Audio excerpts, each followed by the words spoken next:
Top quality और consistent performance के लिए सिर्फ सिल्वर पंप। टॉप क्वालिटी और कंसिस्टेंट परफॉर्मेंस के लिए सिर्फ सिल्वर पंप, नाम याद रखना।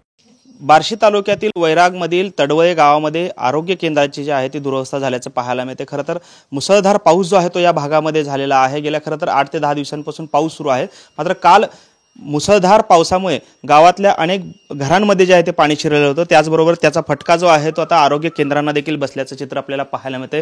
आपण पाहतोय खरं तर हे बार्शीतील तडवळे गावातलं आरोग्य केंद्र आहे आणि या आरोग्य केंद्राची ही दुरवस्था झाल्याचं पाहायला मिळते। पाण्यामुळे या ठिकाणी ह्या हॉस्पिटलच्या भिंती ज्या आहेत त्या खचल्याचं चित्र पाहायला मिळते।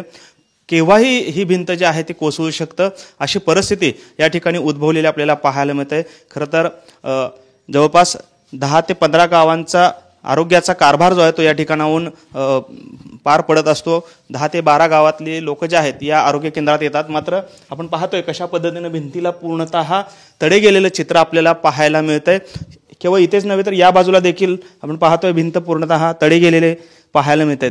आपण जर पाहिलं खरं तर या ठिकाणी महिलांच्या प्रसूती देखील केल्या जातात आणि वेगवेगळे उपचार जे आहेत ते केले जातात आणि त्याचीच ही अवस्था जी आहे ते आपण पाहतो। या ठिकाणी आपण जर पाहिलं कशा पद्धतीने पूर्णतः भिंतीला तडे गेलेले आहेत। केव्हाही ही भिंत जी आहे किंवा हे सरकारी रुग्णालय जे आहे ते खाली कोसळू शकतं अशी परिस्थिती आहे। जर आपण पाहिलं मागच्या बाजूला जे आहे हॉस्पिटलच्या मोठ्या प्रमाणात पाणी जे आहे ते साचतंय आणि त्याच्यामुळेच याच्या भिंती ज्या आहेत त्या जमिनीमध्ये खचता आहेत आणि त्यामुळे आरोग्य केंद्र म्हणजे एक धोकादायक केंद्र झालंय का असा देखील प्रश्न या ठिकाणी उपस्थित होतोय।